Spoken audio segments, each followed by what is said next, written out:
Welcome to the Deep Dive. We're here to unpack complex topics and pull out the insights that really matter for you. Today we're looking at something fascinating, a text many see mainly through a religious lens, the New Testament. Now, obviously it's foundational for billions, but our journey today, well, is guided by some really interesting excerpts from Amai. That translates to New Testament, Mirror of Life and Teachings. And our goal, really, is to uncover the universal wisdom tucked inside. We want to look past maybe the traditional views and see its relevance, its practical use for life right now. So, okay, let's start to unpack this. For anyone maybe not super familiar, how does this source, this Mirror of Life, frame the basics of the New Testament? What's its main focus? Well, what's really insightful, I think, is how this source doesn't just, list historical events. It frames Jesus Christ's whole story as a kind of profound lesson. It talks about his birth, his education, which is interesting in itself, his work, his death, and resurrection, sure.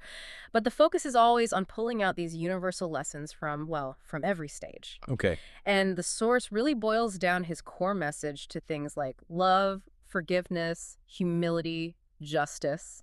And importantly, it argues these aren't just like exclusive religious ideas, but principles relevant for everyone, regardless of background. Right. It really highlights how these ideas weren't just abstract thoughts back then. They were pretty radical challenges to the norms of his time. That does give it a deeper dimension straight away. So we've got these individual principles, but what happens when they sort of ripple outwards? Beyond just personal behavior, our source suggests the New Testament offers something like a blueprint for society. Yeah. What specific moral, human values does it focus on for that? Yeah, that's a great point, and the source really digs into this. It doesn't just list values vaguely. It presents them as like the fundamental building blocks for a working society. So there's a really strong emphasis on forgiving enemies, which the source interprets not just as, a personal thing you do, but as this potentially disruptive act, something that can actually break cycles of violence and bring reconciliation on a bigger scale. Interesting. And then there's generosity, humility, actively helping those who are struggling, and this kind of unwavering stance for truth. It's quite a package. Okay. And if we tie this all together, that classic teaching, love your neighbor as yourself, everyone knows that one. But how does this specific source, this book we're looking at, connect that very personal idea to fostering, say, peace and tolerance across society? Right. The source treats love your neighbor as yourself less as a nice feeling and more like almost an architectural principle for building strong communities. It shows how this simple command, if people actually did it collectively, has huge implications for everything from how you resolve arguments to how resources get shared. I see. It's presented as this core rule for creating peace, harmony, tolerance. The source basically argues it's the most effective way to stop conflict and actually get people cooperating. So we've talked about conduct, society. Yeah. But what about the inner life? How does the New Testament, according to this source, guide people towards spiritual growth, internal well-being? It mentions establishing a relationship with something greater, achieving some kind of self-purification. Yeah, and it's interesting because the source points towards a very practical approach, actually, something lots of people are looking for today, that inner calm. It highlights things like prayer, meditation, faith, but not necessarily as strict rituals. More like Exactly, more like tools to find genuine spiritual peace, self-awareness. The source frames it less like a religious duty and more like a method, a way to cultivate calm when life feels chaotic. Okay, here's where it gets really interesting for me. Let's pivot to today, the modern world. Why is an ancient text like this, seen through the lens of our source, still supposedly so relevant? Let's maybe break that down. For instance, we hear a lot about moral decline, social disorder. What does this ancient text offer as a positive change there? Well, the source makes a pretty strong case. It basically says, look, we see violence, hatred, greed, selfishness all around us, right? These aren't new problems, unfortunately. Sure.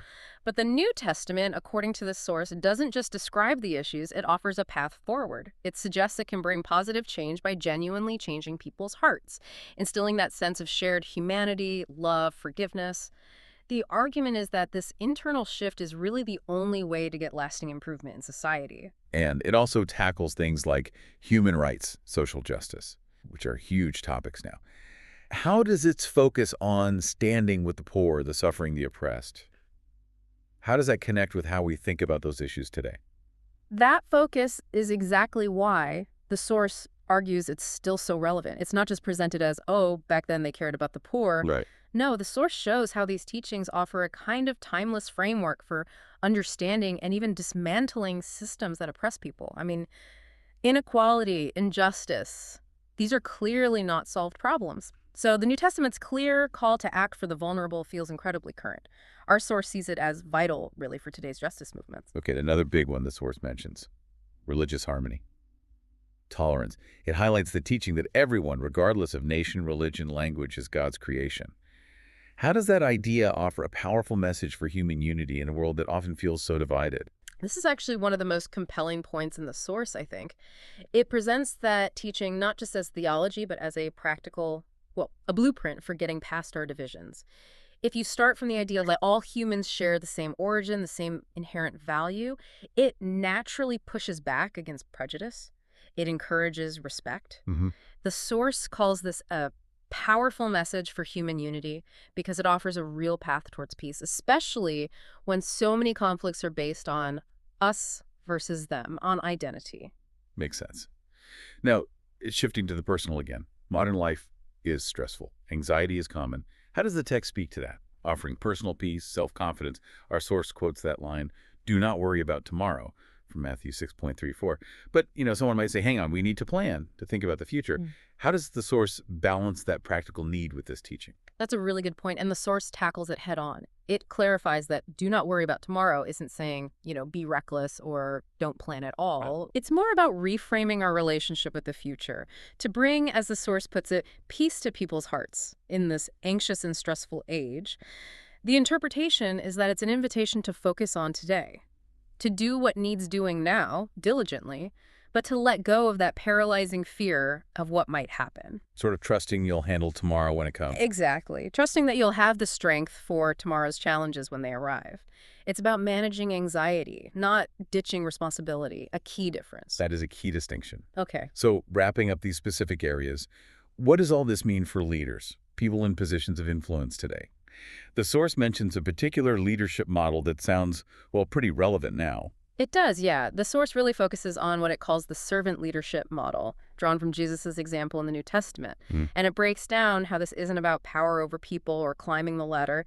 It's about leading through empathy, through sacrifice, by actually empowering others. Leading by serving. Precisely. This idea of shifting from being served to serving the source argues that's incredibly valuable. Even if you're not religious, it offers a model for anyone wanting to lead, whether it's a community or a nation, in a way that builds genuine well-being, not just, control. Wow, okay. We've covered a lot. It's really clear, drawing from New Testament mirror of life and teachings, that this text is presented as much more than just scripture. It really does come across as a living teaching about humanity, peace, justice, offering maybe more than many people expect. Absolutely. And facing the kinds of moral and social challenges we see today, the source definitely makes a compelling argument that its wisdom is, well, an indispensable guide, not just for individuals on a spiritual path, but really for anyone hoping to make a positive difference in their own lives, their communities, or even wider. So, considering all this universal wisdom we've talked about, forgiveness breaking cycles, servant leadership reshaping how we think about power, here's something for you, our listener, to think about. What specific part of the New Testament's teachings, as we've explored them through this source today, do you think might have the most profound impact on the challenges you see in the world around you right now? Something to mull over. Until next time on The Deep Dive.